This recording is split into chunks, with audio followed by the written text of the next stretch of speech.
لله رب العالمين الرحمن الرحيم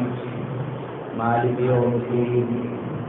إياك نعبد وإياك نستعين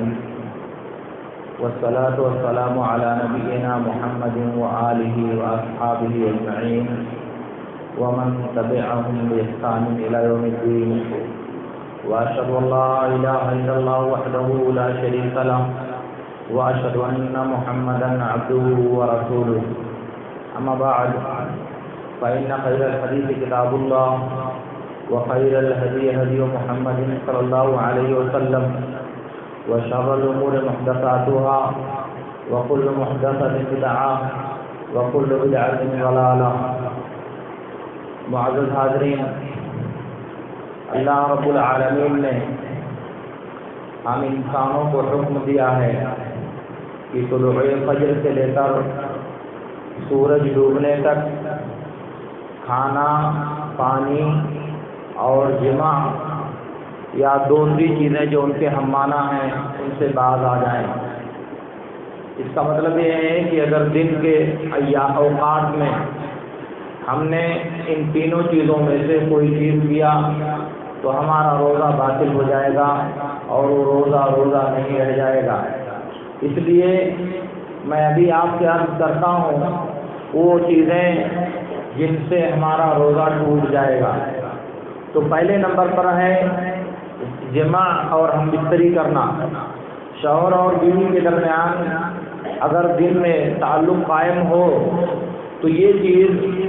سب سے سخت ہے روزہ توڑنے کے لیے،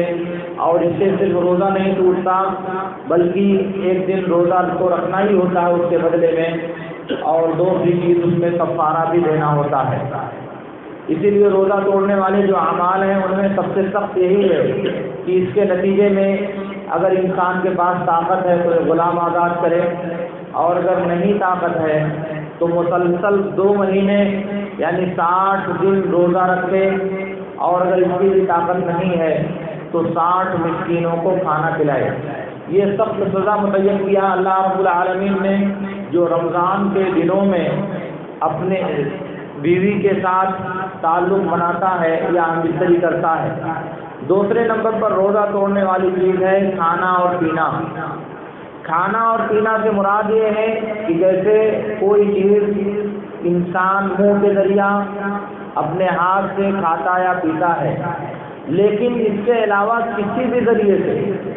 چاہے رس کے ذریعے سے، چاہے ناک کے ذریعے سے، چاہے کان کے ذریعے سے، یا کسی بھی ذریعے سے انسان اپنے بدن میں ایسی چیز داخل کرے جس سے اس کی غذائی ضرورت کی تکمیل ہوتی ہو، اس کو بھوک کی ضرورت نہ پڑتی ہو یا کھانے کی جو حاجت نہ پڑتی ہو. جیسے مثال کے طور پر گلوکوز دیا جاتا ہے انسان کو، یا خون چڑھایا جاتا ہے انسان کو، یا اسی طرح طاقت کے انجیکشن دیے جاتے ہیں، تو وہ کھانا نہیں ہے. ظاہری اعتبار سے اس نے منہ سے کچھ نہیں کھایا، لیکن کھانے کی جو ضرورت ہے وہ پوری ہو رہی ہے اس کی. تو اس لیے یہ بھی اسی حکم میں شامل ہے، کیونکہ یہ جو بھوک اور پیاس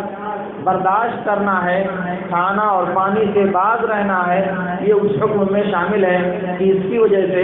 انسان کی غذائی ضرورت پوری ہو رہی ہے اور پانی پینے کی ضرورت اس کو پیش نہیں آ رہی ہے. اور تیسرے نمبر پر ہے قے کرنا. قے کرنے کی 2 صورت ہے. ایک صورت تو یہ ہے کہ کوئی انسان کسی بیماری کی وجہ سے اس کو قے آ جائے، کسی بیماری کے سبب از خود اس کے ارادے کے بغیر اسے قے آ جائے تو یہ ناقض صوم نہیں ہے، اس سے روزہ نہیں ٹوٹے گا. لیکن اگر کوئی آدمی جان بوجھ کر قے کرے، جان بوجھ کر قے کرنے کا مطلب یہ کہ جیسے انگلی منہ میں ڈالے اس سے قے ہو جائے، یا کوئی ایسا عمل کرے جس کی وجہ سے مان لیجیے کوئی چیز سونگا جس سے اس کو قے ہو جاتی ہے، اس نے وہ چیز جان بوجھ کر سونگی تو اس کو قے ہو گئی. تو اگر آمدن جان بوجھ کر کوئی ایسا عمل کرے جس سے اس کو قے ہو جائے تو یہ ناقض صوم ہے، اس سے اس کا روزہ ٹوٹ جائے گا. اللہ کے نبی صلی اللہ علیہ وسلم نے ارشاد فرمایا، ابو داؤد کی روایت میں ہے، من زرعہ القی فلا قضاء علیہ ومن استقاء فعلیہ القضاء. جس پر قے غالب آ جائیں تو اس کے روزے کی قضا نہیں ہے، لیکن جو جان بوجھ کر خود سے طے کرے تو اس کا روزہ ٹوٹ جائے گا۔ تیسرے نمبر پر ہے حیض اور نفاس۔ عورتوں کو دن کے کسی بھی حصے میں اگر خون آتا ہے،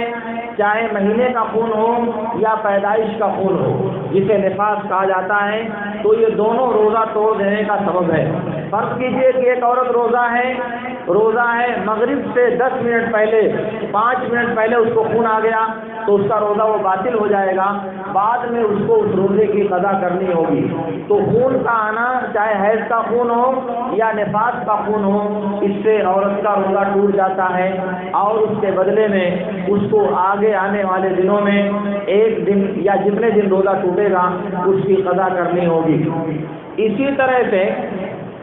اگر کوئی آدمی مرتد ہو جائے علیاذ باللہ، یعنی کوئی آدمی دین اسلام سے نکل جائے، کافر ہو جائے، اسلام کا راستہ چھوڑ کر کوئی دوسرا راستہ اپنا لے، تب وہ بھی، اس کا بھی روزہ ٹوٹ جائے گا۔ کیوں؟ اس لیے کہ روزے کے لیے شرط ہے ایمان کا پایا جانا، اور ایمان چونکہ اس کا چلا گیا اس لیے اس کا روزہ باطل ہوگا۔ اور اسی طرح سے ایک چیز ہے، کسی انسان کا بے ہوش ہو جانا۔ پورا دن اگر کوئی انسان بے ہوش رہتا ہے، پورے دن اس کو ہوش نہیں آیا، تو اس کا روزہ باطل ہوگا اور روزہ صحیح نہیں ہوگا، کیونکہ روزے کے لیے یہ نیت کرنا ضروری ہے کہ میں یہ نہیں کھاؤں گا، یہ نہیں پیوں گا، کیونکہ میں روزے سے ہوں۔ تو جب اس کی نیت نہیں پائی جائے گی کھانا، پانی اور شہوت کو چھوڑنے کی، تو اس کا روزہ درست نہیں ہوگا۔ بعض لوگ کہتے ہیں کہ بے ہوش ہونا ایسے ہی ہے جیسے کسی آدمی کو نیند آ جائے اور وہ دن بھر سوتا رہا تو اس کا روزہ صحیح ہوگا، لیکن یہ بات درست نہیں ہے، کیونکہ سوچنے والے انسان کو کوئی بھی آدمی جگا کر اس کو بیدار کر سکتا ہے، اور دن کے کسی بھی حصے میں اسے نیند سے ہوشیار کیا جا سکتا ہے۔ جبکہ بے ہوشی میں جو آدمی مبتلا ہے، ایک تو وہ مرض ہے، اور دوسرے اس کو ہوش میں لانے کے لیے ہر آدمی کے پاس طاقت نہیں ہوتی، اس کے لیے ڈاکٹر بلانا پڑے گا جو اس کو ہوش میں لائے گا انجیکشن یا دوا کے ذریعہ۔ اس لیے دونوں ایک ہی چیز نہیں ہے، ایک تو صحت ہے، دوسرے بیماری ہے، اور ایک آسانی کے ساتھ انسان کو بیدار کر سکتا ہے، جبکہ بے ہوش انسان کو تمام لوگ آسانی کے ساتھ ہوش میں نہیں لا سکتے۔ تو اس لیے اگر کوئی آدمی بے ہوش رہا یہاں تک کہ پورا دن اس کو ہوش نہیں آیا اور افطار کا وقت ہو گیا تو اس کا روزہ صحیح نہیں ہوگا۔ لیکن اگر دن کے کسی بھی حصے میں فجر کے بعد سے لے کر کے دن ڈوبنے کے پہلے کبھی بھی اگر اس کو کچھ ہوش آ گیا، چند منٹ کے ہی لیے صحیح، اگر اس کو ہوش آیا اور اس کے بعد اس نے کھانا اور پینا ترک کیے رکھا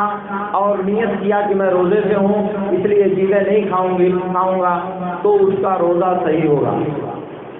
یعنی اگر بے ہوش آدمی دن کے کچھ حصے میں ہوش میں رہا اور بقیہ بے ہوش رہا تو اس کا روزہ صحیح ہوگا، لیکن اگر پورا دن بے ہوش رہا، ہوش نہیں آیا اس کو،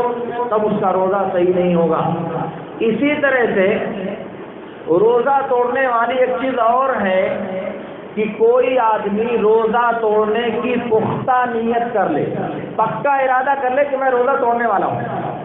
لیکن پھر اس کے بعد ایسا اتفاق پڑے کہ اس نے روزہ نہیں توڑا،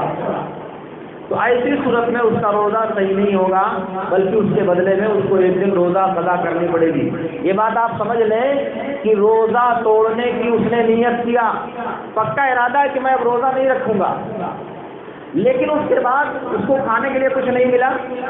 پینے کے لیے کچھ نہیں ملا، تو روزہ نہیں توڑ سکا، لیکن نیت اس نے کر لی تھی روزہ توڑنے کی، پکا ارادہ بنا لیا تھا، تو اس کا روزہ وہ ٹوٹ جائے گا، کیونکہ روزے کے صحیح ہونے کے لیے یہ شرط ہے کہ روزے کی نیت پائی جائے۔ تو جتنی دیر تک اس نے نیت کیا کہ میں روزہ توڑوں گا، ظاہر ہے کہ اتنے دیر تک وہ بے روزہ رہا، تو روزہ نیت سے بھی ٹوٹتا ہے، کیونکہ اللہ کے نبی صلی اللہ علیہ وسلم نے جو ارشاد فرمایا ہے صحیح بخاری کی روایت میں، اذا اقبل اللیل من ہاہنا وادبر النہار من ہاہنا فقد افطر الصائم، جب رات یہاں سے آ جائے اور دن یہاں سے چلا جائے تو اس وقت روزے دار نے افطار کر لیا۔ تو اسی لیے اگر کوئی روزے دار ایسا ہے جو مغرب کے وقت افطار کرنا چاہتا لیکن کوئی سامان نہیں پاتا، کوئی چیز کھانے کے لیے اس کے پاس نہیں ہے تو اب ظاہر ہے کہ ایسی صورت میں وہ نیت کر کے روزہ توڑ لے گا اور اس کا روزہ ٹوٹ جائے گا۔ تو اس نے دن میں ارادہ کیا پکا کہ بھائی اب مجھے روزہ نہیں رکھنا ہے، میں روزہ توڑ رہا ہوں، کچھ بھی وجہ ہو سکتی ہے، کوئی عذر ہو سکتا ہے، کوئی پریشانی ہو سکتی ہے، کوئی تکلیف ہو سکتی ہے اور بدتمیزی بھی ہو سکتی ہے، دونوں صورتیں ہیں۔ تو ایسی صورت میں اس کا روزہ صحیح نہیں ہوگا۔ لیکن اگر وہ نیت کرتا ہے کہ چلو اگر کچھ مل جائے گا کھانے کو تو روزہ نہیں رکھیں گے، اگر کچھ آگے ملے گا تو لے کر کے کھا لیں گے اور روزہ توڑ دیں گے، تب ایسی صورت میں اگر اس نے نہیں کھایا تو روزہ نہیں ٹوٹے گا، کیونکہ اس نے پکا ارادہ نہیں کیا روزہ ٹوٹنے کا۔ اس نے کہا ملے گا تو توڑیں گے، نہیں ملا تو نہیں توڑا، اس لیے اس کا روزہ صحیح ہوگا۔ یہ وہ اعمال ہیں جن کی وجہ سے انسان کا روزہ ٹوٹ جاتا ہے۔ اس لیے ان تمام چیزوں کو اپنے روزے کے دوران ہمیں دھیان دینا چاہیے کہ ان میں سے اگر کوئی بھی عمل ہم سے صادر ہوا تو ہمارے روزے کو باطل کر دے گا اور اس کے بدلے میں ہمیں ایک دن روزے کی قضا کرنی پڑے گی جو ہم نے چھوڑا ہے۔ اس لیے اس بات کو جاننا چاہیے کہ کس عمل سے ہماری عبادت صحیح ہوگی اور کس عمل سے ہماری عبادت صحیح نہیں ہوگی۔ یہ جن چیزوں کو میں نے ذکر کیا ہے ان تمام سے انسان کا روزہ ٹوٹ جائے گا اور اس کے بدلے میں اسے ایک دن روزہ رکھنا پڑے گا۔ البتہ بعض چیزیں ایسی ہیں جن کے بارے میں شریعت نے رخصت دیا ہے، اگر ان کو استعمال کیا جائے اور ان کو اپنایا جائے تو ان سے انسان کا روزہ نہیں ٹوٹے گا، اسے انشاءاللہ پھر رد کیا جائے گا۔ اللہ رب العالمین سے دعا ہے کہ اللہ رب العالمین ہمیں ان باتوں کو سمجھنے اور ان میں سے بہترین باتوں پر عمل کرنے کی توفیق عطا فرمائے۔ وآخر دعوانا ان الحمد للہ رب العالمین۔